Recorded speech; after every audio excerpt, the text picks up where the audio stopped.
त्या भागामध्ये पाण्याच्या टाक्या असून पाणी नाहीये आपल्याला. ससाणे नगरच्या ट्रॅफिक मध्ये आपण संध्याकाळी 6 नंतर जर अडकलो तर आपल्यालाही माहिती आपल्याला 8 आणि 9 वाजतात. 5 वर्ष राज्य सरकारच्या सत्तेमध्ये असताना आमदारकीचा लाभ ज्या विद्यमानांनी घेतला त्यांनी मात्र जनतेच्या प्रश्नांकडे साफ दुर्लक्ष केलंय.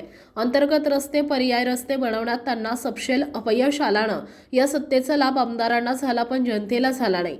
जनता याचा वचपा काढल्याशिवाय राहणार नाही असा इशारा महाराष्ट्र नवनिर्माण सेनेचे हडपसर विधानसभा उमेदवार साईनाथ बाबर यांनी दिला. मनसे उमेदवार साईनाथ बाबर यांनी काळेपडळ, ससाणेनगर, हडपसर गाव येथील पदयात्रेस श्री गजानन महाराज मंदिर काळेपडळ येथून सुरुवात केली. प्रचार दौऱ्यादरम्यान संपूर्ण मतदारसंघात मनसेचं वारं फिरताना दिसतंय. केलेली कामे, महिलांसाठी काढलेल्या दर्शन यात्रा आणि वेळोवेळी लोकांच्या मदतीला धावून गेल्याचा मोबदला माझ्या माता भगिनी आशीर्वाद स्वरूपात देत आहेत. पदयात्रेस मिळालेल्या उत्स्फूर्त प्रतिसादामुळे संपूर्ण हडपसर माझ्या पाठीशी उभे असल्याची हमी मिळाली आहे. मतदारसंघात विकास घडवण्यासाठी निवडून द्यावे असं आवाहन साईनाथ बाबर यांनी केलंय. प्रचारादरम्यान कोंढवा बुद्रुकमधील शांतीनगर सोसायटीमधील सांस्कृतिक कार्यक्रमास उपस्थित राहून त्यांच्याशी चांगला संवाद साधला. उपस्थित सर्व सभासदांना येत्या 20 तारखेला आवर्जून मतदान करण्याचं आवाहन केलंय. कोंढवा बुद्रुकमधील महेश सांस्कृतिक भवन येथे माहेश्वरी समाजाच्या वतीनं दरवर्षीप्रमाणे दिवाळी फराळाच्या कार्यक्रमाचं आयोजन करण्यात आलं होतं. या प्रसंगी साईनाथ बाबर यांनी सर्वांना शुभेच्छा दिल्या. या पदयात्रेस प्रसंगी ज्येष्ठ नेते शिवाजी भाडळे, विभाग अध्यक्ष अमोल शिरस, महिला अध्यक्षा इंद्रायणी न्हावले, संघटक प्रतीक वाघे, अजय न्हावले, आबा धारवडकर, अनिल मेहत्रे, राजू ओरसे, फिरोज शेख, विशाल बोरावके, कुलदीप यादव, अजय जाधव, आयुष चांदणे, वैभव चव्हाण, विकास काळे प्रचारात सहभागी झाले होते. आजची पदयात्रा काळेपडळ ससाणेनगर भागात आज आम्ही फिरत आहे. या स्थानिक लोकांच्या बऱ्याचशा अडचणी लोक आम्हाला वारंवार सांगत आहेत. पिण्याच्या पाण्याचा प्रश्न मोठा या भागामध्ये आहे. कचऱ्याचा विषय बराचसा प्रलंबित आहे. त्याचबरोबर जे पर्यायी रस्ते या भागाला पाहिजे ते कुठेतरी तयार झालेले दिसत नाही. त्यामुळं या भागामध्ये ट्रॅफिकचा प्रश्न असेल, इतर बऱ्याच अडचणी या भागातल्या लोकांकडून आम्हाला कळतात. त्यामुळं लोकांमध्ये खूप रोष आहे. त्यामुळं लोक मला वाटतं की या रोष हा मतदानातून दिसून येईल. काळेपडळ वासियांना एकच आवाहन करेन, बराच दिवस झालं तुम्ही त्रस्त आहात. 5 वर्ष तुमचा आमदार तुम्हाला कधी सापडलेला नाही, कधी भेटलेला नाही. तुम्ही आता नवीन पर्याय शोधा आणि पर्याय महाराष्ट्र नवनिर्माण सेना म्हणून तुमच्या समोर आहे. मोठ्या प्रमाणात मतदान करा आणि विजयी करा.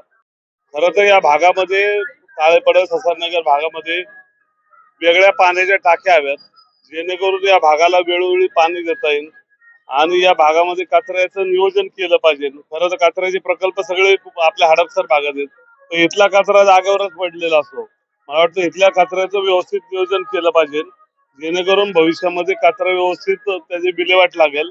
आणि त्याचबरोबर ट्रॅफिकच्या मुद्द्यांवर बरेचसे आपण पर्यायी मार्ग काढू शकतो.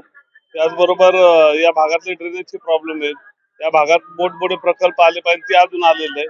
त्यामुळे मला वाटतं की ते प्रकल्प आणणं गरजेचं आहे. खरं तर महाराष्ट्र नवनिर्माण सेनेच्या माध्यमातूनच या ठिकाणचे प्रश्न सुटतील. कारण की गेले आपण 3 विधानसभा जर पाहिल्या तर प्रत्येक वेळी वेगवेगळ्या पक्षाच्या वेगवेगळ्या आमदारांना निवडून दिलेलं आहे, परंतु विकास हा कुठलाही झालेला नाही. विकास हा कोणत्या प्रकारचा झाला नाही, कुठलेही प्रश्न सुटलेले नाही. परंतु ज्या वेळेस आता मी माझ्या प्रभागात फिरत असताना या ठिकाणी साईनाथ भाऊंच्या हस्ते बऱ्याच वेळा म्हणजे जवळ 17 ते 18 उद्घाटन मी या ठिकाणी केले, जेणे की आम्ही कोणत्याही महानगरपालिकेच्या कुठल्याही पदावरती नसताना ते आम्ही केलं.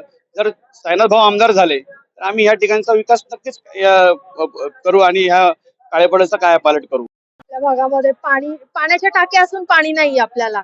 ससाणे नगरच्या ट्रॅफिक मध्ये आपण संध्याकाळी 6 नंतर जर अडकलो तर आपल्यालाही माहिती आपल्याला 8 आणि 9 वाजतात. मग तुम्ही 3 वेळेस जर एकाच पक्षाच्या आमदारांना संधी दिली असेल तर मग एकदा आमच्या रेल्वे इंजिनला संधी द्या, आमच्या साई भाऊंना संधी द्या. नक्कीच ह्या काळेपडळचा कायापालट होईल. आणि सगळ्यात महत्वाचं, आपल्या इथे गार्डन नाहीये, लहान मुलांना खेळण्यासाठी क्रीडांगण नाहीये, त्याचं गार्डन करून ठेवलेलं आहे काही लोकांनी.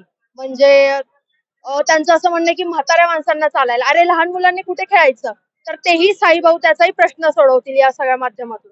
शहरातील महिलांना एवढंच आव्हान करेल की तुमचा पाण्याचा प्रश्न हा कायमचा मिटेल. एकदा फक्त आमच्या साई भाऊंना संधी द्या आणि रेल्वे इंजिनावर 3 नंबरचं बटन दाबून साई भाऊंना विजय करा.